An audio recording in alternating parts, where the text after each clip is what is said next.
A very good morning to you, my dear children. Children, welcome back to English literature class.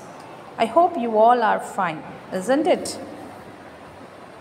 Children, in the last class we have started chapter 10, our new chapter, that is chapter 10 after 20 years, isn't it? And in the previous video I have told you about a little bit about the story, that means plot of the story, theme, and the ironic ending about the author, that is who was the author? O. Henry. Okay, and setting of the story, all this we have discussed in the previous class. And I told you that the story is about two friends, and one of whom which was standing there in front of door of a storehouse or a hardware room. He was waiting there, and one policeman, he was patrolling, he was doing his work, and he saw that man, and he was asking him the reason for why he was standing. And this man who was standing, he was narrating his story. He was saying narrating that why he was standing there. That means he was waiting for his friend, and they are going to meet after 20 years. All this we have done in the previous class, and now we are going to continue our chapter. Children, please open page number 142 of your textbook. Okay, I hope you all opened, and here we in the previous class we stopped here that the man from the west, okay, he was waiting for his friend, and it was going to 10, isn't it? 10 only few minutes were left. That means he said that only 3 minutes are left for 10 o'clock, and he was looking at his watch, and the watch was the lid of the watch was having diamonds. As I told you earlier that this man was very rich, very wealthy. Okay, and now let us continue. So what the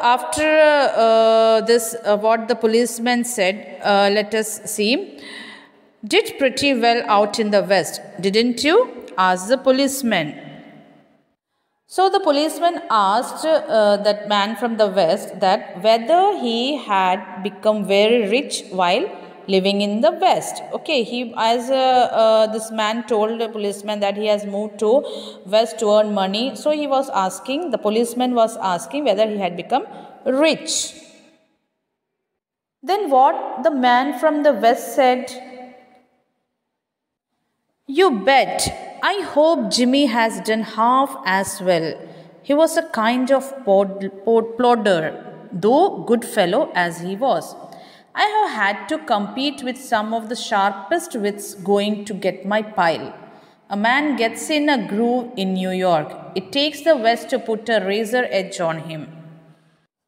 So then the man from the west said, after thinking about himself and about his friend Jimmy, he said that he hopes that his friend Jimmy has also earned half of his wealth. Okay, what he said? Maybe he has earned half of his wealth, and he also describes Jimmy Wells as a plodder. What do you mean by a plodder? A person who follows a daily routine, or you can say who works hard but is not very intelligent, who does everything in a routine way. Okay, so this man from the west said that Jimmy, though he is a good fellow, he was a very good fellow, and the man said that I had to compete with some of the sharpest wits. Sharpest wits means sharp-minded, sharp people to get my pile. Okay, here to get my pile means to make money. So what the man from the west said that he faced lots of difficulties. He had to face lots of sharp-minded people to make his earning, to make money. Clear? A man gets in a groove means that He says that in New York, man becomes like a plodder. That means people are all they are doing in a routine way. The man gets in a daily routine. But in West, he doesn't become, a man or a person doesn't become a plodder. It takes the West to put a razor edge on him. What do you mean by this sentence? It means that in West, man becomes very clever.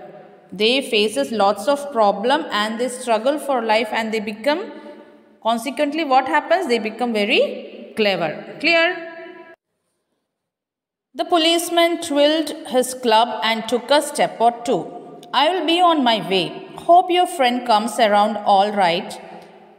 Going to call time on him sharp? So the policeman again rotated his stick and he was like moving one or more steps very impressively. Right. So here what he asked, I will be on my way. Hope your friend comes around all right. Going to call time on him sharp? So what the policeman said that he is going now, right now he is going, even he is having some work. He said that I am also having some work. I have to check to the doors. So I am going, and he says to the man from the West that hope your friend for whom you are waiting comes. Okay. And he also asked him that if he doesn't come on time, are you going to leave? So he asked him whether you are going to leave or not. If your friend doesn't come, are you going to leave? So this was asked by policeman. Policeman asked the man from the West. I shouldn't say not, said the other. I will give him half an hour at least. If Jimmy is alive on earth, he will be here by that time. So long, officer. So the man said that he will give his friend half an hour more time. That is, up to 10:30 he will wait. And if he is alive, he will definitely be here by that time. Right. Now we will soon get the name of man from the West. Okay. So long officer means, here so long officer means bye officer. Okay, bye. So he was saying bye to the officer. Okay. So what the policeman said, he also said, good night sir, said the policeman, passing on along his beat, trying doors as he went. So policeman also casually greeted him back and he went to do his work, that is checking the doors and all. Clear? There was now a fine cold drizzle falling and the wind had risen from its uncertain puffs into a steady blow. The few pedestrians astir in that quarter hurried dismally and silently along with coat collars turned high and pocketed hands. And in the door of the hardware store, the man who had come 1,000 miles to fill an appointment, uncertain almost to absurdity, with the friend of his youth, watched the street and waited. So now the weather has become from the dark, windy with taste of rain to a fine, cold drizzle falling. Like that is, it was raining. Okay, now it was raining and the wind has also become very heavy and it was blowing steadily. Right? So here few pedestrians were there, and the few pedestrians who were there, they hurried in their homes, and also they were wearing a coat with collars turned up, and their hands were in the pockets. Why? Because to cover their hand and also their head. Okay. So why they were covering their head and hand? Because it was windy and it was raining also. So to prevent themselves from the cold, they did like that. Okay. And in the door of the hardware store, the man who had come 1,000 miles to fill an appointment, uncertain about to absurdity, with the friend of his youth, watched the street and waited. That means in front of the door of the hardware store, that man from the West was standing, isn't it? Like that. As he said, he had come 1,000 miles for this appointment, and he was standing there with uncertainty that whether his friend will come or not, and he was believing that his friend will definitely come. So he was standing and waiting there till 10:30. Okay, he thought that he will wait for half an hour more. Okay, so up to 10:30 he was going to wait, and he was waiting there for his friend. Clear? About 20 minutes he waited, and then a tall man in a long overcoat with collar turned up to his ears hurried across from the opposite side of the street. He went directly to the waiting man. So after 20 minutes of wait, he saw one man rushing towards him from the opposite street. Okay, and he was having a long overcoat. He was a tall man and wearing a long overcoat with also his collars were turned up, and he hurriedly came to the man from the west. He came towards him from the opposite of the street, and the man asked the man from the west, that is that you, Bob? He asked. Okay, what did he ask? He asked, is that you, Bob? He asked doubtfully. Is that you, Jimmy Wells? Cried the man in the door. So the man from the west asked his name, that whether he Bob. So when Bob heard from that man, he became very happy and asked him that, is that you, Jimmy? He asked that whether you are Jimmy, or are you Jimmy? So he was very happy because his friend was still alive, isn't it? His friend was still alive. Bless my heart, exclaimed the new arrival, grasping both the other's hands with his own. It's Bob, sure as fate. I was certain I would find you here if you were still in existence. Well, 20 years is a long time. The old restaurant is gone, Bob. I wish it had lasted, so we could have had another dinner there. How has the West treated you, old man? So Jimmy was also very happy. Both the friends were very happy to meet each other, and also they grasped each other's hand with own. And Jimmy Wells said that he would find Wells in this place. Okay, and he also said that if Big Joe Brady's restaurant has existed, they would have gone for another dinner in the same restaurant. And he asked Bob that how is your life in the West, whether you earned a lot or what was your fortune, everything he was asking. So both of them were having conversation, and both of them were very happy. Clear, children? Now what this Bob said, Bully, it has given me everything I asked it for. You have changed lots, Jimmy. I never thought you were so tall by 2 or 3 inches. So now Bob was narrating. He was saying that he got everything from the West. Okay, he got everything. Now he is a rich man there, isn't it? So you know now that he was very wealthy now, isn't it? He said to Jimmy that he had also changed a lot in appearance. Who? Jimmy. Jimmy has also changed a lot, as Jimmy looked more tall. Then Jimmy replies that, what he replies? Oh, I grew a bit after I was 20. So they were before 20 years they had met, na? So it's long time now. So what Jimmy is saying that he had grown a bit after 20 years. Doing well in New York, Jimmy? Are you doing well in New York? As Jimmy was in New York, so Bob asked him, you are okay, you are doing well in New York, na?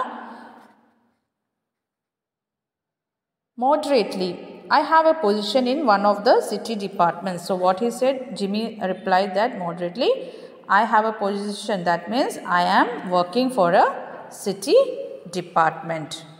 Okay, children? Is it clear to you people?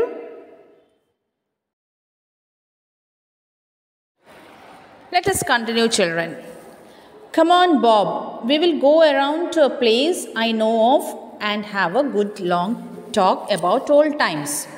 The two men started up the street arm in arm. The man from the west, his egotism enlarged by success, was beginning to outline the history of his career.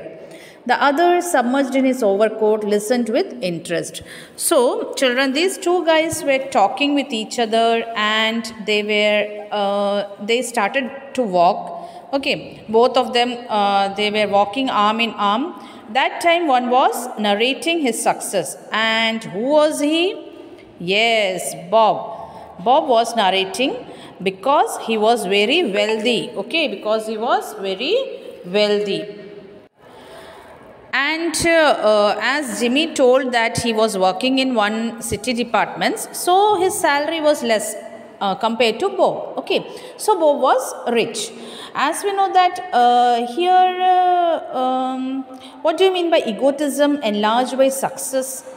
Here it means self-pride. Okay, self-pride means he was very proud of himself that he has made more than Jimmy Wells. Okay, he was full of pride because of his success, and he started explaining his history about his career, how he earned wealth, and the person who was listening. Who was listening?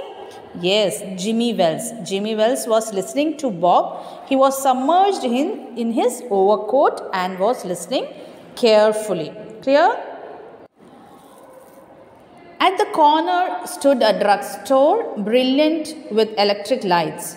When they came into this glare, each of them turned simultaneously to gaze upon the other's face.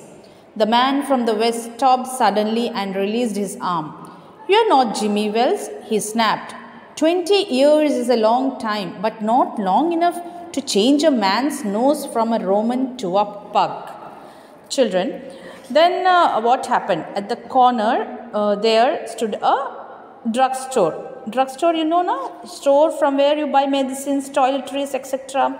So here you know that they were walking and talking, and they were now near a drugstore. Okay, and it was brilliantly lighted. That means light was there. So and you know, so far they have not seen each other's face, isn't it?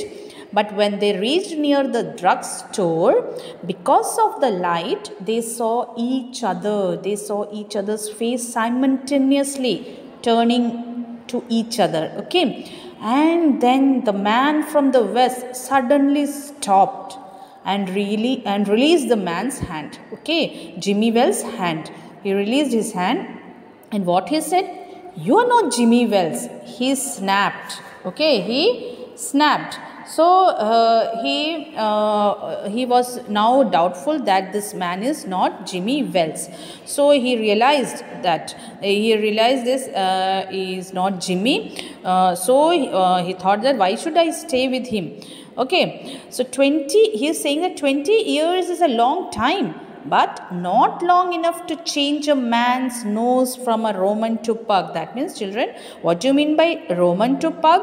It means two distinctly shaped noses. Okay, so he noticed that there was a change in his face. And as Bob was with Jimmy for 20 years, isn't it? They spent 20 years together.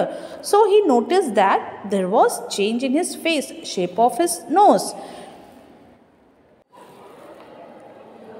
Then it sometimes changes a good man into a bad one, said the tall man. "You have been under arrest for 10 minutes, Silky Bob. The police department in Chicago that is investigating you tipped us off that you would be here and asked us to arrest you. Going quietly, are you? That's sensible. Now before we go on to the station, here's a note I was asked to hand you. You may read it here at the window. It's from Patrolman Wells." The man from the west unfolded the little piece of paper.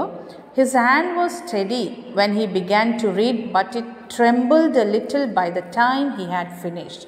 The note was rather short. What was the note? "Bob, I was at the appointment place on time. When I saw your face in the torchlight, I saw it was the face of the man wanted in Chicago. Somehow I couldn't do it myself, so I went around and got a plainclothes man to do the job. Jimmy."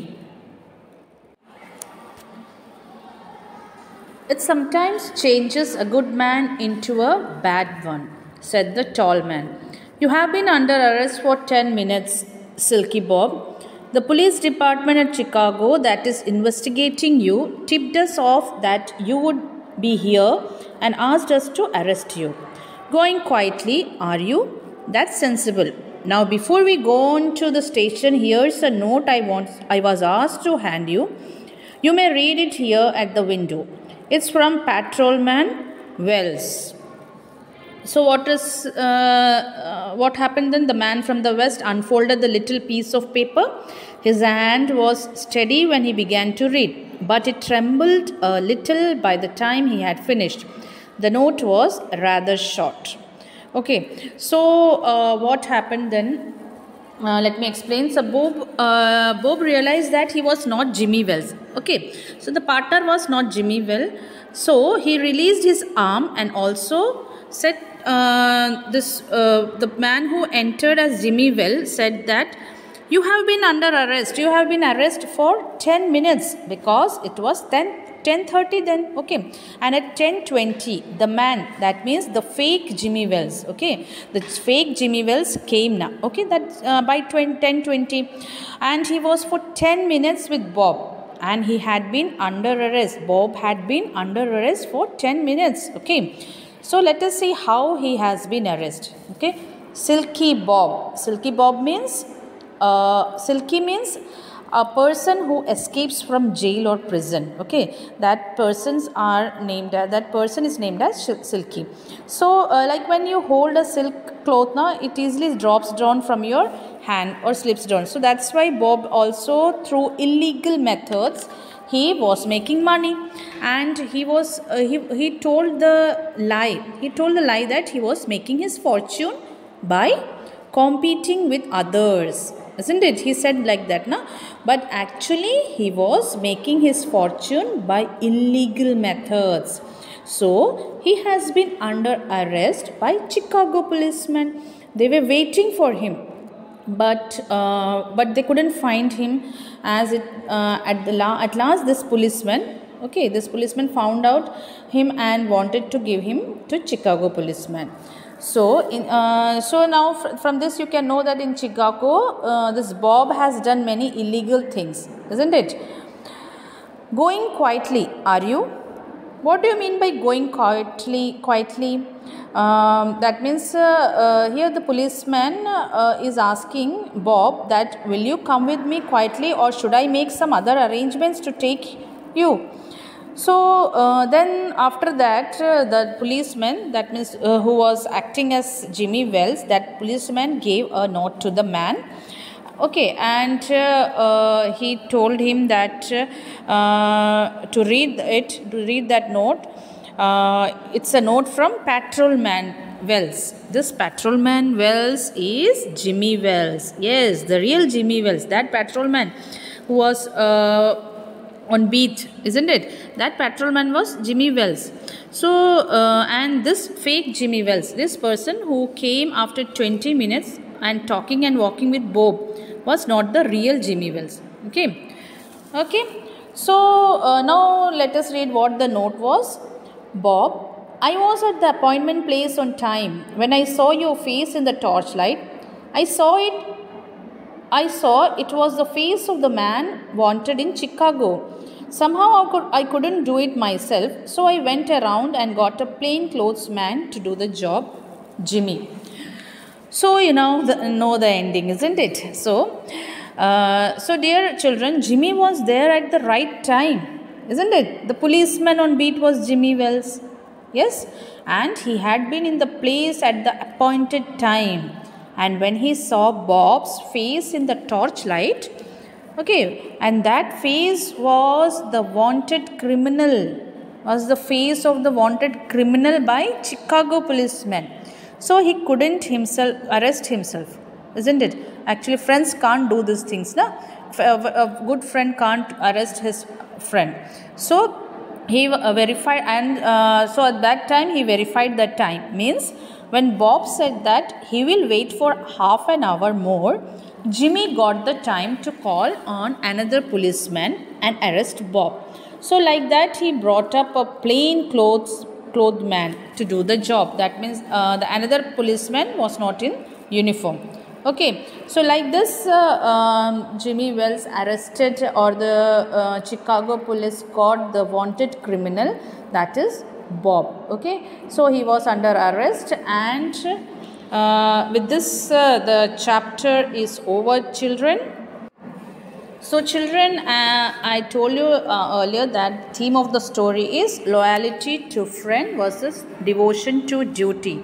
That means in having Bob arrested, Jimmy Wells chooses his public duty as a police officer, isn't it, over private loyalty to his old friend. Yes, while Bob, who has achieved greater success as a criminal than Jimmy, who was a patrolman, his life, that means Bob's life of crime, ultimately leads to his arrest, isn't it? So always be good, be honest, isn't it? Making money is not at all everything. There are many other things which is very important in our life, children. Okay, so children, with this we come to the end of the chapter. I hope you all understood, and if you are having any doubt, children, do ask me, okay, in our live session. Okay, children, thank you so much.